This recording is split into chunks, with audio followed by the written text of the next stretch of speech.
Now, intimately connected to an ethical study of truthfulness in the New Testament is the question of oaths or vows or swearing.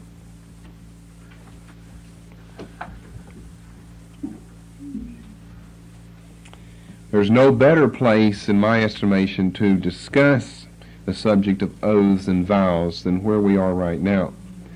I did not put it in my paper, The Anatomy of a Lie, because it didn't need to be discussed there. We were simply breaking down the bodily parts of just exactly what constituted a lie versus what constituted the truth.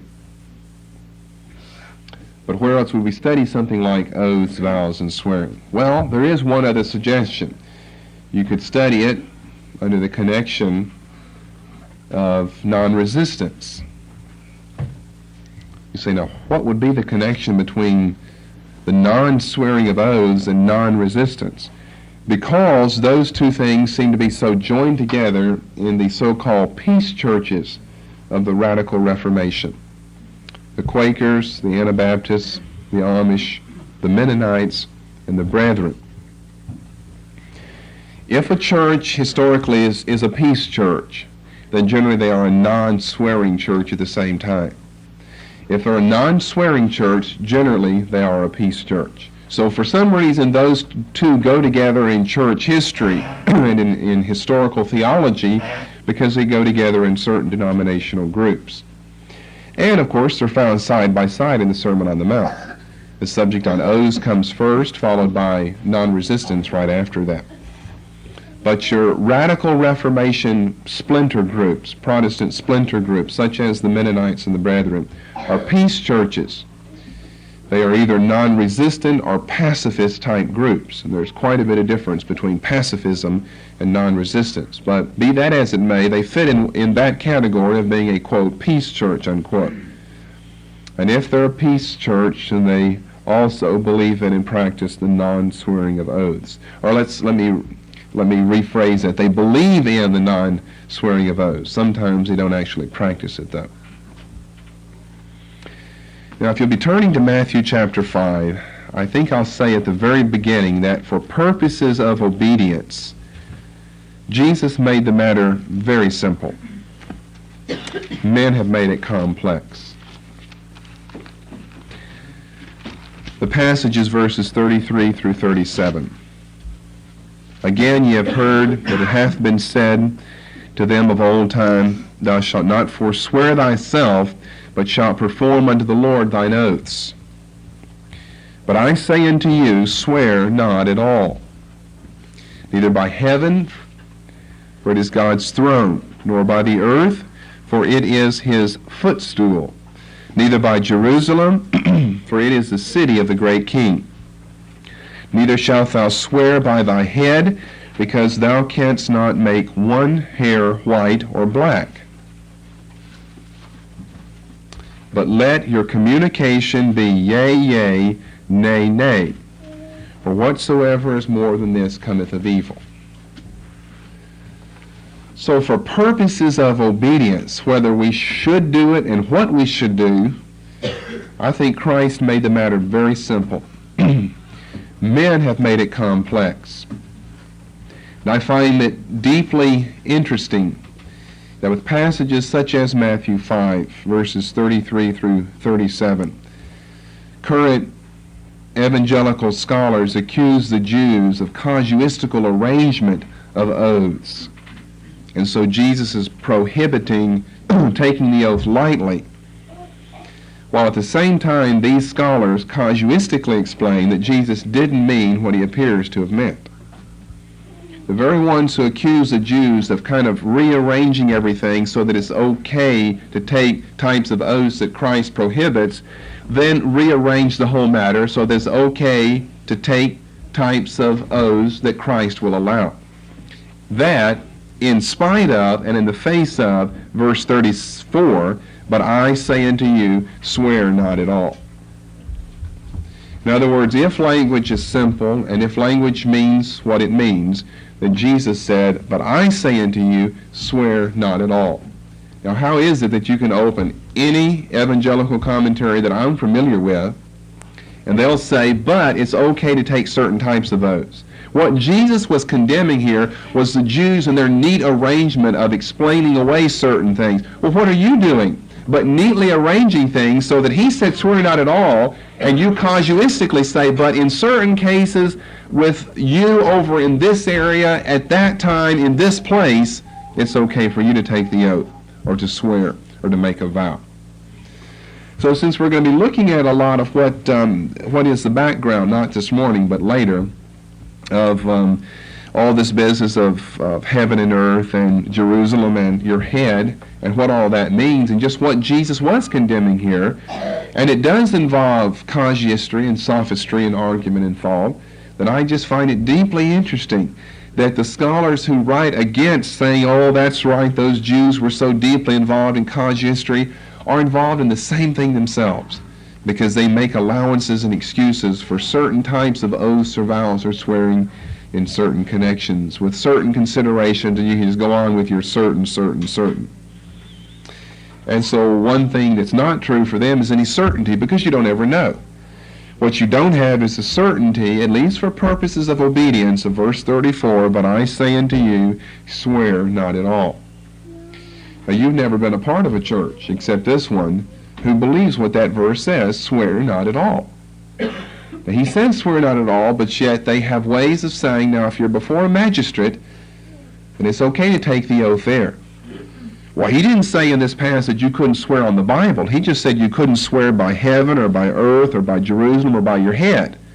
But you can swear by the Bible. That sounds as much as torturous casuistry as anything the Jews ever said.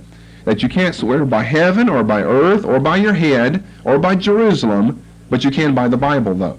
Well, then why the Bible but not those other four things, though? You're going to have to give me the reasons why those four are connected in a no-no group, but it's okay to swear on the Bible. And of course they can't. They can't give any reasons. But they have arranged that in such a way that they can get away with doing what Jesus said don't do. Now, we've had a very long study in truthfulness so far, and I think our study thus far, well, I'm sure, that it has adequately prepared us for our conclusion. It all fits under the same head of virtues. Remember, we're still studying Christian virtues here. Responsibilities that the Christian has. Responsibilities that the Christian has basically toward himself, and that is to be truthful.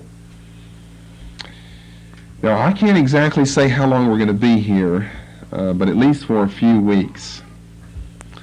It seems simple.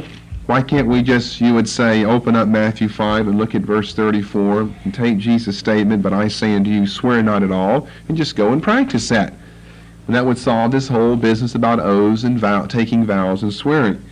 Well, that part of it, and thankfully that part of it is the part that's easy to understand and follow. And that's why I said for purposes of obedience, Jesus made the matter very clear, very transparent, when he said swear not at all. But why did he say swear not at all? Why do we have this prohibition? There are other types of questions that we're going to have to discuss here. They're going to take more time than just simply saying, may we or may we not. Clearly the scriptures say you may not take an oath, make a vow, or swear. But why make such a prohibition?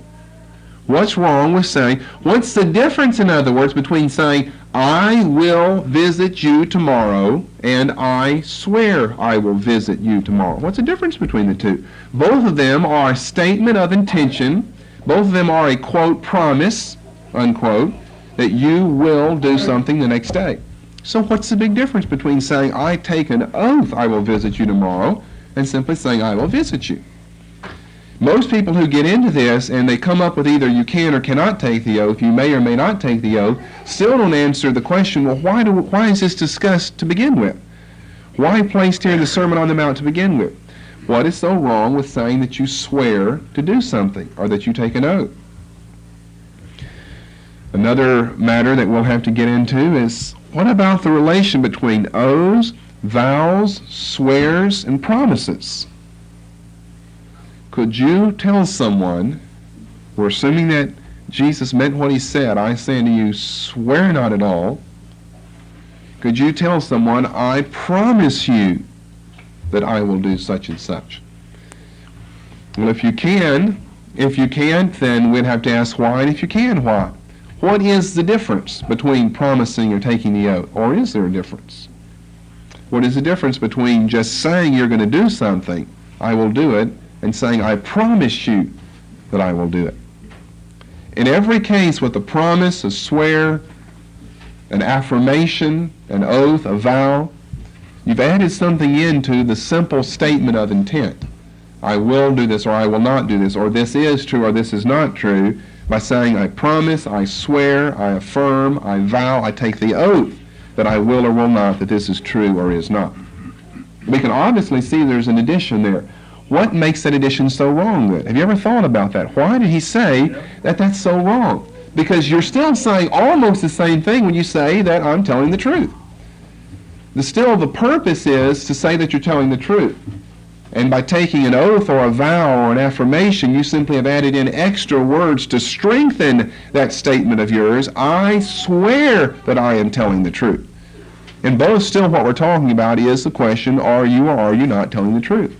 In one, you give us a simple, non-complex answer, yes, I am. And see, Jesus said, yea, yea, nay, nay. In another, you're giving us a compounded, more complex answer, and it's fortified to make us believe you more. I swear that I'm telling you the truth. So there are deeper matters here to discuss concerning the oath and the taking of vows than just may we or may we not do it. Of course, people haven't even dealt with the first issue, may we or may we not do it. They're all saying that we may. And we need to look at some of the reasons why they say that we may. And that will give us a better understanding of Jesus' whole teaching here. And if he's saying, well, he obviously said, swear not at all. And that means don't swear. But we still got to study relations of oaths and vows. Are these things all the same? So let's just assume that they are. He said, don't swear, don't promise, don't take an oath. This passage concerns the taking of oaths or swearing, which evidently he's joining together as being essentially synonymous. So why the double statements of verse 37 then? Let your communication be yea, yea, nay, nay. That's kind of what the Greek has. Is that not also just an unscriptural double statement? If you've said yes once, why do you have to say yes twice? Isn't joining a second yes to your first one kind of like joining an oath to your first one by reassuring the person or fortifying your answer that what you're saying is true or is not true? And so the reason I point that out is because those who believe that taking the oath is allowed by Christ today would say, now, if you have a problem with adding an oath to your statement, then what are you going to do with verse 37 when Jesus said you can add a yea to your yea and add a nay to your nay? So see how it involves sophistication and argument and reasoning, and we're just barely getting going right here. It's not a matter, right for us anyway, of whether we are to obey this or not, or what constitutes obedience as far as Jesus' teaching on the oath and truthfulness is concerned, but some of these other difficult side questions. Another thing, what does this business of heaven, earth, Jerusalem, and your head have to do with? And why those four things? Heaven, earth, Jerusalem, and your head. And it seems like the head really goes beyond just the head, and it concerns hair. So what in the world is the relationship between heaven and your hair? Now, he said not to swear by those things. Well, could you swear by something not included in that list then? I'm smiling because I just find it, again, deeply interesting, and I am deeply amazed at how people will say, now, he said I couldn't swear by these 97 things, but I thought of something I can swear by. Well, it seems to me if you listed 97, that includes the next 97, and the next 97, and the next 97, though. But they don't think that way. Well, he said 4, but I found a loophole. He didn't say the Bible here. Bless God, I can swear by the Bible or my grandmother's grave or her memory or my grandfather's old slippers or his pipe or something. I found something that's holy and sanctified down through family history that I may swear by. But I wouldn't swear by heaven or... What's the relation? It seems like we got some type of spiritual things like heaven, But then we've got in Jerusalem, but then the earth, and then hairs on your head, and that's not spiritual. Seems at least like heaven, earth, and Jerusalem could go together because they're described as related to God. Heaven is God's throne, earth is his footstool, and Jerusalem is the city of the great king. See, three of those, we have some reference to God. It's God's throne, it's God's footstool, it's the city of the great king. All right, what about the hair on your head? Is that his what? What he makes his pillows out of in heaven? No, then it doesn't have any relation. Neither shalt thou swear by thy head, because thou canst not make one hair white or black. Some people tried to. I guess that's why you're laughing. That's why I said that.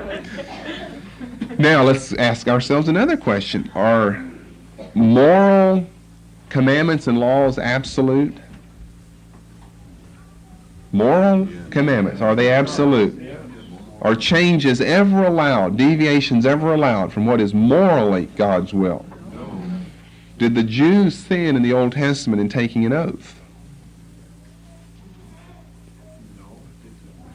All right, look at verse 33. It hath been said to them of old time, thou shalt not forswear thyself, but you shall perform unto the Lord thine oaths. It didn't say don't take an oath. It said when you do take an oath, then fulfill it. Perform it unto the Lord. Well, you see our quagmire of dilemma that we're going to be in. If it is morally wrong for us today, it has to be morally wrong throughout all of God's history and economy. And then we've got problems with the Old Testament, because it says you may take the oath, and it gives prescriptions on how to take the oath. So did the Jews sin in taking oaths? See, we've got many problems to discuss here with the oath. In the Old Testament, well, doesn't at first glance seem so? But if they didn't sin, then what about morals? Are they non-absolute and relative? Well, no, that's not true. So we've got so much interpretive confusion over the issue of oaths here. The church has been relatively unanimous in agreement on the atonement, on the virgin birth, on the deity of Christ, on the inspiration of scriptures. When it comes to areas like this, there is no unanimity at all. You've got the vast majority of the Protestant world, and of course the Roman Catholic is same as the vast majority of the Protestant, which does believe in the taking of oaths. You've got a very, very small group of Protestants, as well as some cults like Jehovah's Witnesses, who believe in the non-swearing of oaths.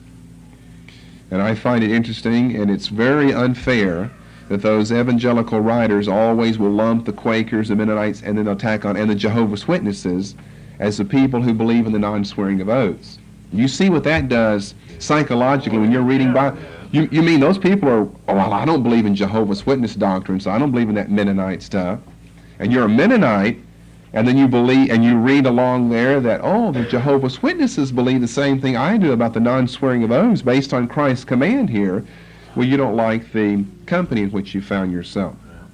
So we call it guilt by association. That they put the name of a cult in there, and I think they just do this on purpose sometimes to show that, well, those groups were not so right after all.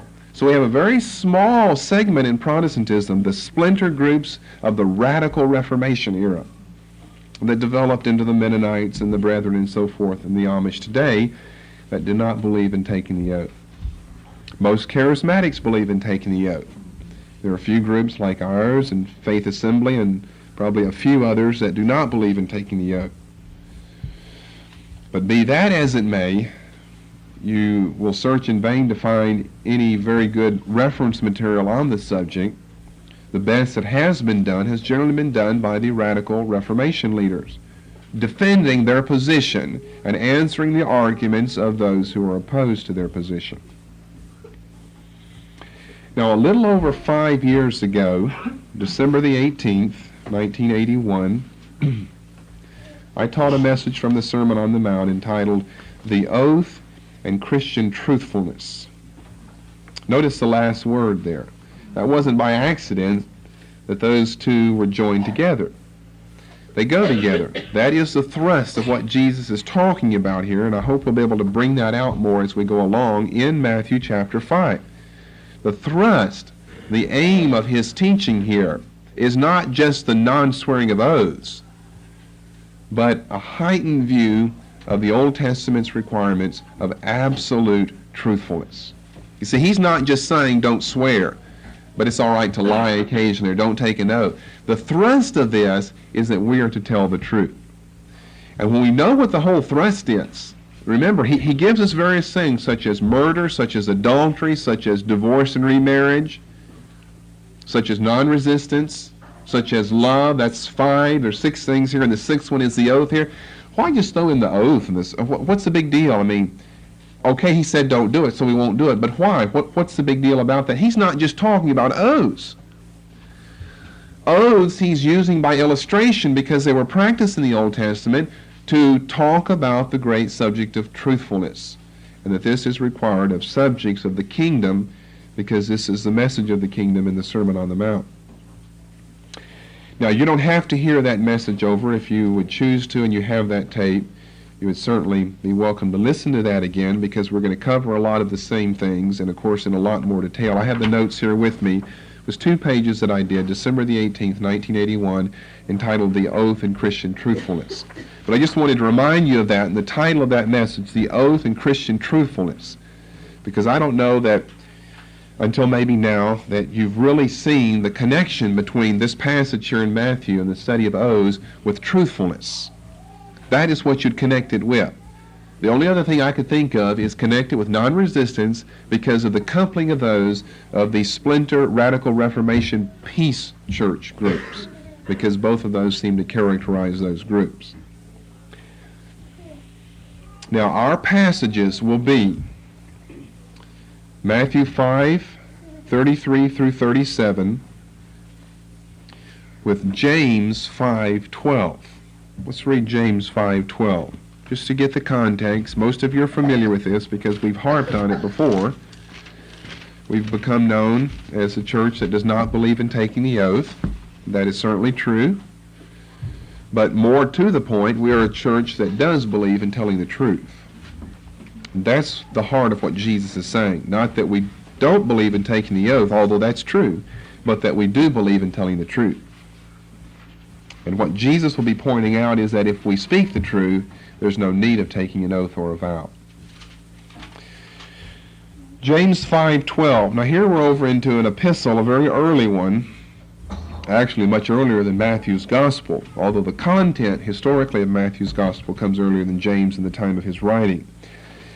Why in James we've got, "Go to now, ye rich men, weep and howl for your miseries," and all about the last days, and the Lord of Sabaoth, and "Take my brethren," verse 10, "the prophets who spoken in the name of the Lord for an example of long-suffering and affliction, suffering, affliction, and long-suffering, and down through we count them blessed that endure. But above all things, my brethren, swear not." Now, why in the world is that stuck in there? Surely there must be some contextual relation to the rest of James' message.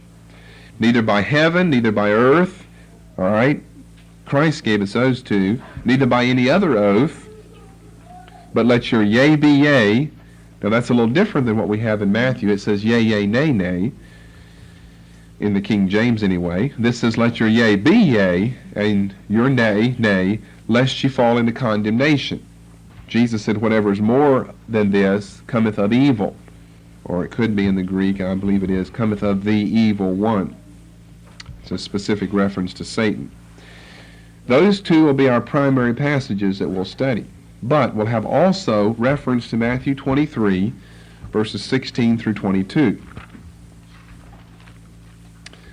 which I would like to read for you.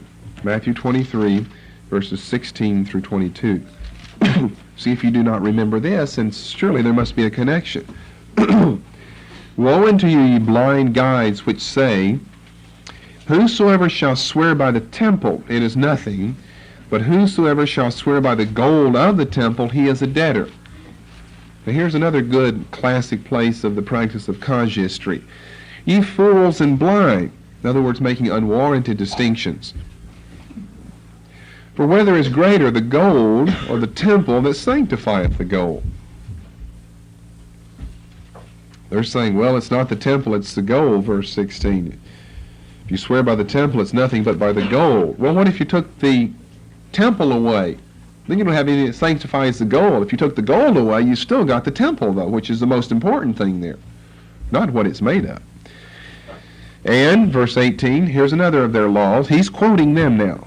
And, you see comma, in capital letters, it's just a quote. Whosoever shall swear by the altar, it is nothing.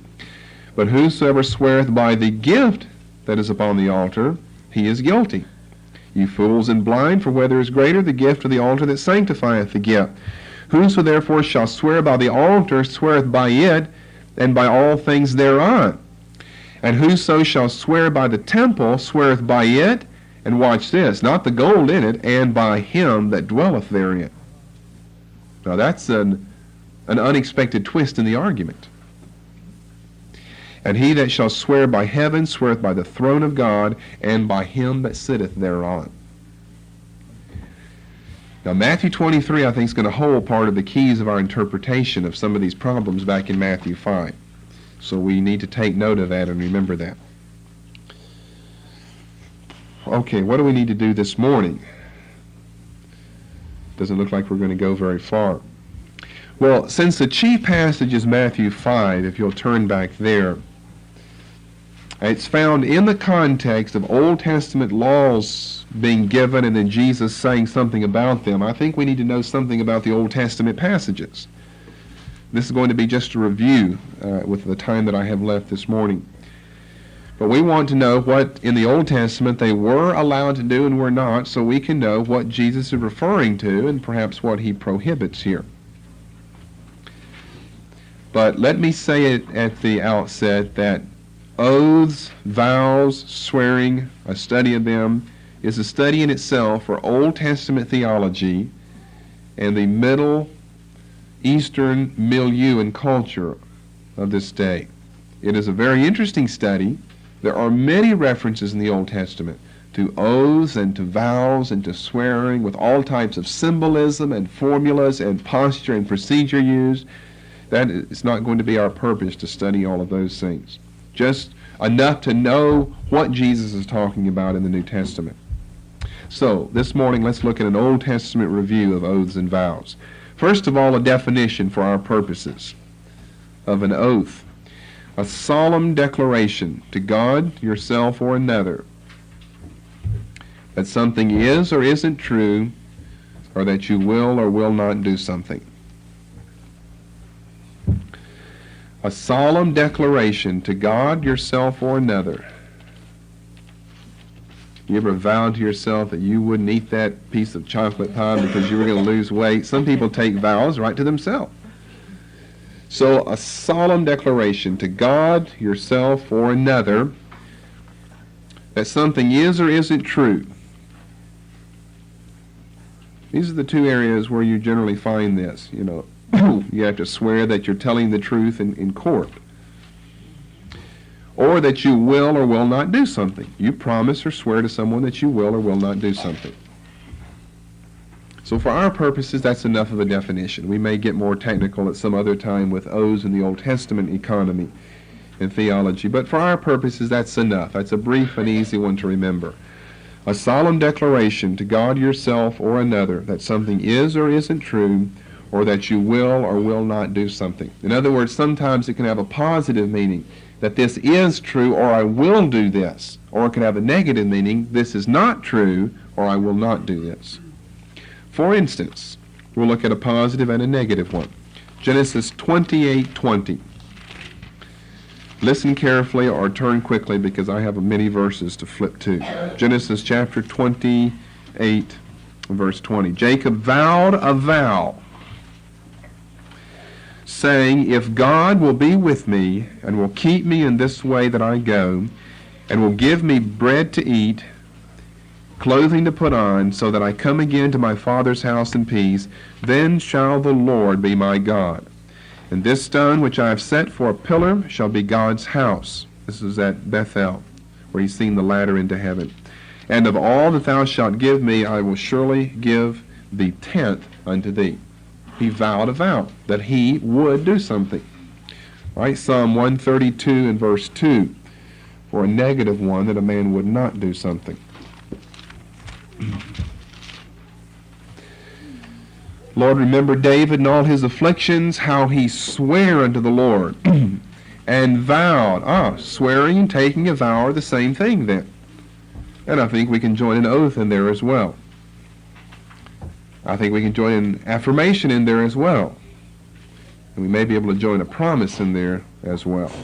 He sware unto the Lord and vowed unto the mighty God of Jacob, surely I will not come into the tabernacle of my house, nor go up into my bed. I will not give sleep to mine eyes, or slumber to mine eyelids, until I find out a place for the Lord, and habitation for the mighty God of Jacob. Well, did David really cease from eating and sleeping all those years while he got ready for the temple? So we're running into a problem here. Surely he's using hyperbole, that he means with all due haste and speed and as little interruption as possible, that I'm going to prepare this work for the Lord and prepare this work for my son Solomon. We can't take him literally that he was not going to sleep or eat. But that's simply an exaggerated way of saying with as little interruption and as much haste and speed as possible, I'm going to go about fulfilling this work. Oaths were of a simple or a complex, serious nature. The simple ones could involve everyday affairs of life. Although it still might mean someone's life, Judges 15 and verse 12, they still involved everyday affairs of life, the simple oath. Judges 15:12, and I believe this is a case of Samson. They said unto him, we are come down to bind thee, that we may deliver thee into the hand of the Philistines. And Samson said unto them, swear unto me that ye will not fall upon me yourselves. And so they take an oath. An oath was something important in the Old Testament. The serious ones were deeper spiritual ones with far-reaching consequences. Isaiah 45:23. The simple ones involved everyday affairs of life. The serious ones were of a deeper spiritual import that had far-reaching consequences. And we'll be surprised with the subject and the reference here in this verse, Isaiah 45:23. I, saith the Lord, have sworn by myself. For the continuation of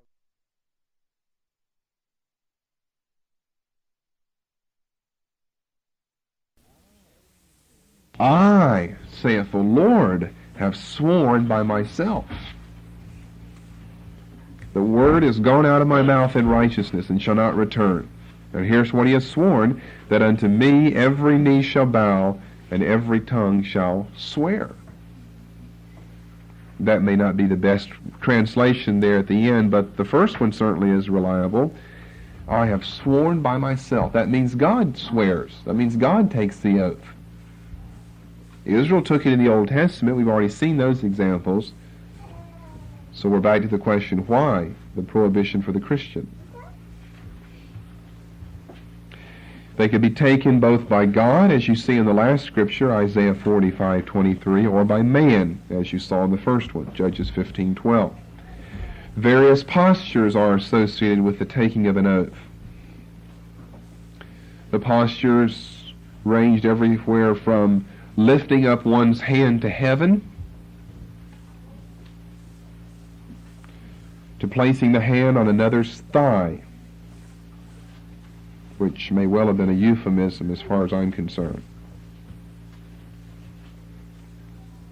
Those are two of the most popular ones in the Old Testament. And let's look at some verses for each of those. Postures in taking the oath. We looked at postures for prayer. They had certain postures, certain procedures, bodily procedures associated with the taking of an oath. Genesis 14:22.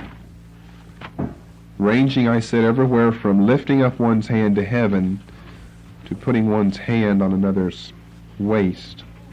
Genesis 14:22. Abram said to the king of Sodom, I have lifted up mine hand unto the Lord, the Most High God, the possessor of heaven and earth, that I will not take from a thread even to a shoe latchet, that I will not take anything that is thine, lest thou shouldest say, I have made Abram rich. Deuteronomy 32 and verse 40. For I lift up my hand to heaven and say, I live forever. This is God speaking. Then if you'll turn to Ezekiel 20, we have most prolific reference to this lifting up of one's hand to heaven as the posture or procedure in taking the oath. Ezekiel 20, which is a little historical review or history of Israel's past. Verse 5, Say to them, Thus saith the Lord God, in the day when I chose Israel and lifted up mine hand unto the seed of the house of Jacob. Now you see your marginal reference, swear. Well, it's because lifting up the hand was the procedure that therefore must have become a figure of speech for the actual doing of the deed, which was taking an oath or swearing. Thus saith the Lord God, in the day when I chose Israel and took an oath, lifted up mine hand unto the seed of the house of Jacob, made myself known unto them in the land of Egypt, when I lifted up mine hand unto them, saying, I am the Lord your God, in the day that I lifted up mine hand unto them to bring them forth of the land of Egypt. Verse 15, Yet also I lifted up mine hand. Verse 23, I lifted up mine hand unto them. Verse 28, For when I brought them into the land for the which I lifted up my hand. Verse 42, When I shall bring you into the land of Israel, into the country for which I lifted up mine hand, and so forth. That was verse 42. The chapter is filled with references to the lifting up of the hand of God in the taking of an oath. Daniel 12 and verse 7 informs us that an angel swore in this manner. I heard the man clothed in linen, which was upon the waters of the river, this goes into more detail, when he held up his right hand and his left hand unto heaven, and swear by him that liveth forever, that it shall be for a time, times and a half. And when he shall have accomplished to scatter the power of the holy people, all these things shall be finished. You got the lifting up of two hands now, the right hand, the left hand to heaven, and swearing by God who lives forever and ever. And then the angel in Revelation will do the same thing in chapter 10 and verse 5. The angel which I saw stand upon the sea and upon the earth lifted up his hand to heaven and swear by him that liveth forever and ever. Revelation 10 verses 5 and 6. There's one posture. Another posture is the placing of the hand on another's thigh. Genesis 24:2. Genesis 24:2, whenever Abraham sends out his servant to go and seek and search for a wife for his son Isaac. Abram was old, well stricken in age, and the Lord had blessed him in all things. And Abraham said unto his eldest servant of his house that ruled over all that he had, watch this, Put, I pray thee, thy hand under my thigh, and I will make thee swear by the Lord, the God of heaven and the God of earth, that thou shalt not take a wife unto my son of the daughters of the Canaanites, among whom I dwell. And then in chapter 47 and verse 29.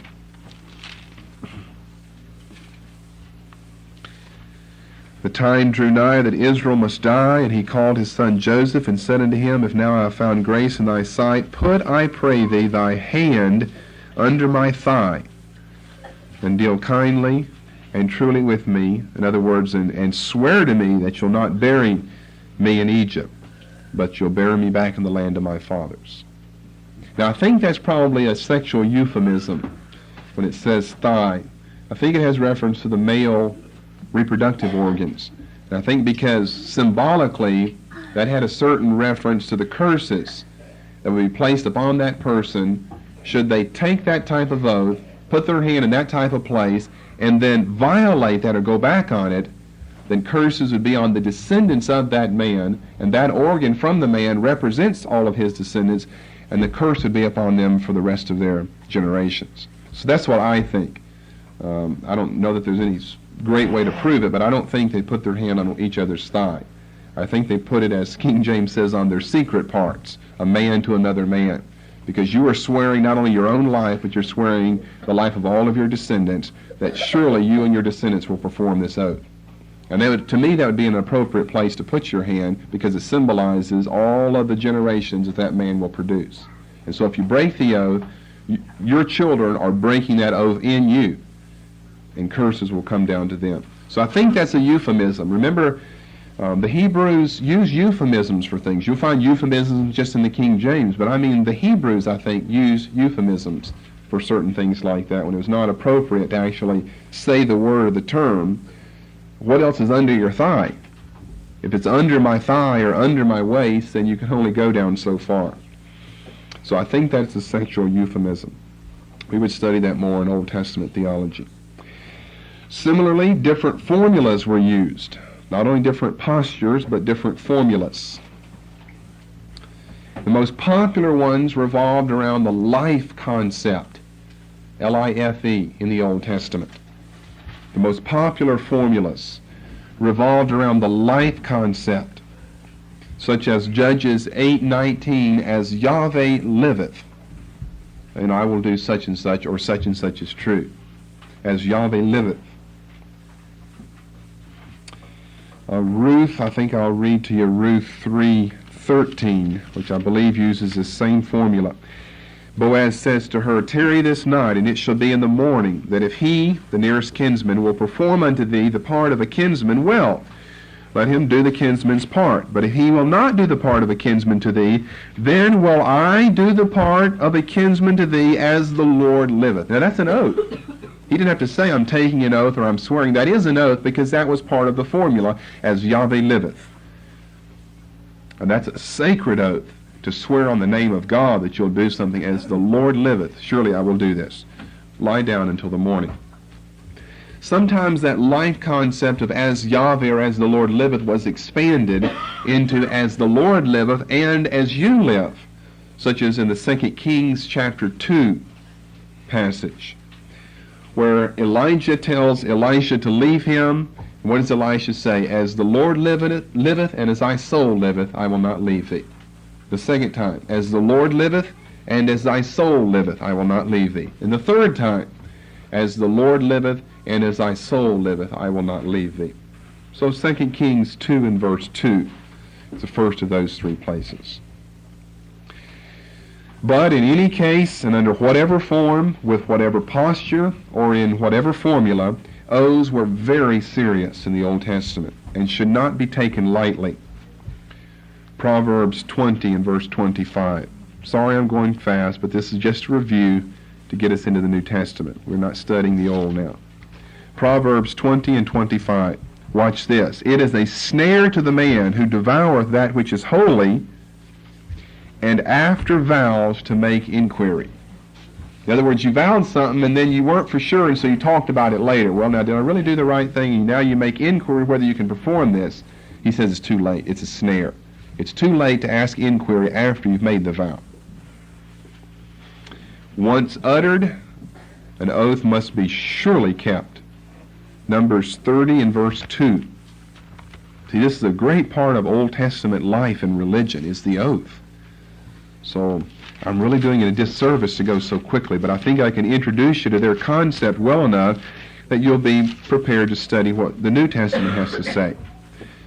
Numbers 30 and verse 2, which is a chapter on vows, that if a virgin takes a vow, she may, but if her father disallows the vow, then it's broken. A married woman may take a vow, but if her husband hears it and disallows the vow, it's broken. If a man vow a vow unto the Lord, or swear an oath to bind his soul with a bond, he shall not break his word. He shall do according to all that proceedeth out of his mouth.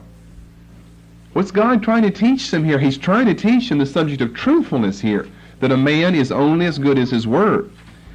And oaths figure in for the Old Testament economy. But what's he really saying here? When you say you're going to do something, you're going to do it. When you say this is true in your life, this is true. In other words, it's a prohibition against lying is what it is. But they have some crutches, some helps. They're called oaths and vows in the Old Testament. Psalm 15:4. We're saying that once uttered, it must be surely performed. Lord, who shall abide in thy tabernacle, and who shall dwell in thy holy hill? He that sweareth to his own hurt, and changeth not. Even when it cost him something, he finds out later, he still performs his oath or his vow. Now don't get ahead of me in thinking about that. We've discussed some of the what-abouts with that verse before. So don't get ahead of me and go behind me if you can remember the earlier teachings. Psalm 22:25. My praise shall be of thee in the great congregation. I will pay my vows before them that fear him. Psalm 116 and verse 14. I will pay my vows unto the Lord now in the presence of all his people. Verse 18, I will pay my vows unto the Lord, now in the presence of all his people. Jonah 2 and verse 9. Jonah 2 and verse 9. I will sacrifice unto thee with a voice of thanksgiving. I will pay that I have vowed. Salvation is of the Lord. So in the Old Testament, perjury was strictly condemned as a violation of the law. Exodus 20:16, perjury, false swearing, lying, is actually included right in the Decalogue, the Ten Commandments. Exodus chapter 20 and verse 16, thou shalt not bear false witness, such as in a court. Thou shalt not bear false witness against thy neighbor. It is called perjury. Perjury is a crime in this country today. It's funny how perjury is a crime, but as long as you're under oath, it's a crime, but lying is okay. We're becoming a nation of liars. Deuteronomy 19 has a very extended teaching on this. Deuteronomy 19, verses 16 through 19. Old Testament, you can see, is replete with examples and references to the oath. Very important for the Jewish religion. Deuteronomy 19:16. If a false witness rise up against any man to testify against him that which is wrong, then both the men between whom the controversy is shall stand before the Lord, before the priest and the judges, which shall be in those days. The judges shall make diligent inquisition, and behold, if the witness be a false witness, which would be perjury, and have testified falsely against his neighbor, then shall ye do unto him as he had thought to have done unto his brother. And so shalt thou put the evil away from among you. In 1 Timothy 1:10, Paul speaks of perjurers as being among the lawless, for whom the law is given. Knowing this, that the law is not made for a righteous man, but for the lawless. And he goes through the list of them. Verse 10, for perjured persons.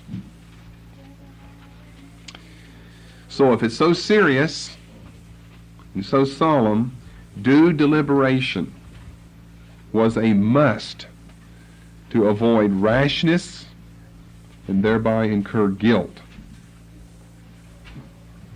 In other words, hasty vows were frowned upon in the Old Testament. Because they are so solemn, due deliberation was a must to avoid rashness, thereby incurring guilt.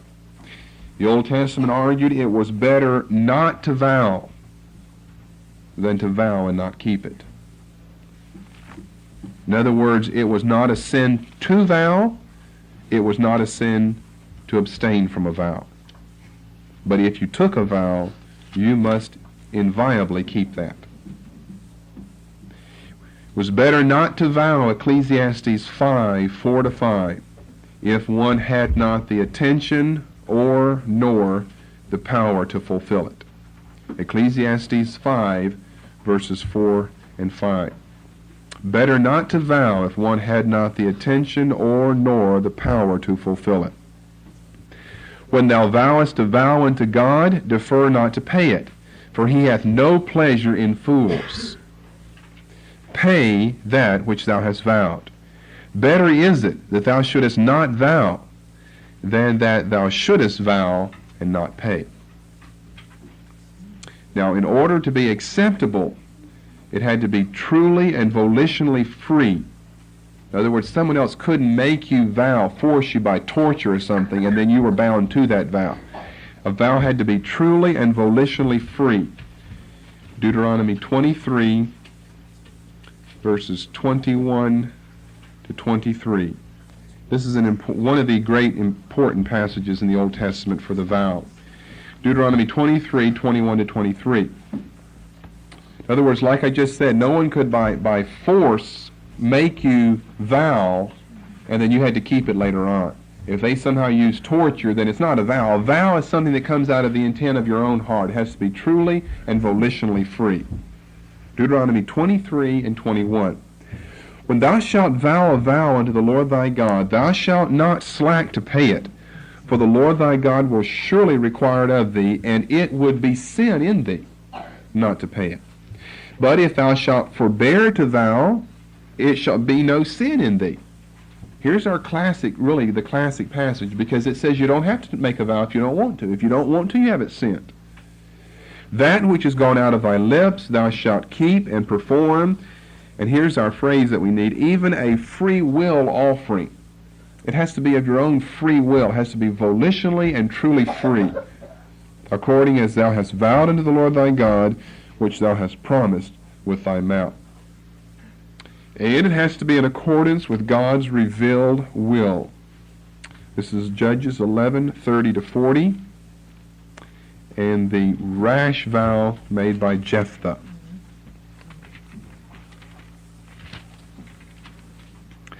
Jephthah vowed a vow unto the Lord and said, if you'll deliver the children of Ammon into mine hands, then it shall be that whatsoever cometh forth of the doors of my house to meet me, when I return in peace from the children of Ammon, shall surely be the Lord's, and I will offer it up for a burnt offering. Verse 34, Jephthah came to Mizpah into his house, and behold, his daughter came out to meet him with timbrels, dances. She was an only child. Beside her he had neither son nor daughter. Verse 35, for I have opened my mouth unto the Lord, and I cannot go back. And so he does just what he had vowed to do. He offers her as a burnt offering. We'll discuss that later, by the way. Job 22:27 says you're blessed if you keep it. Turn with me to Malachi 1:14. You're cursed if you break it. Cursed be the deceiver, which hath in his flock a male, and voweth, a goodly male, and voweth, but then sacrificeth unto the Lord a corrupt thing. For I am a great king, saith the Lord of hosts, and my name is dreadful among the heathen. And of course we could tack on there Acts 5, 1 to 11. Although they didn't vow, they certainly said they were giving something and they didn't, and so they're cursed.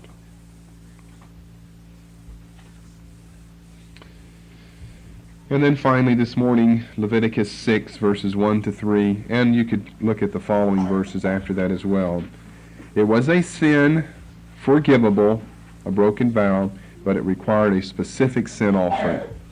You couldn't just say, well, I told a lie. It required a specific sin offering that you had to offer up to the Lord. It cost you an animal, in other words, when you told a lie. A broken vow is no more than telling a lie. No more in the sense that that's what a lie is, when you say you're going to do something and you don't do it.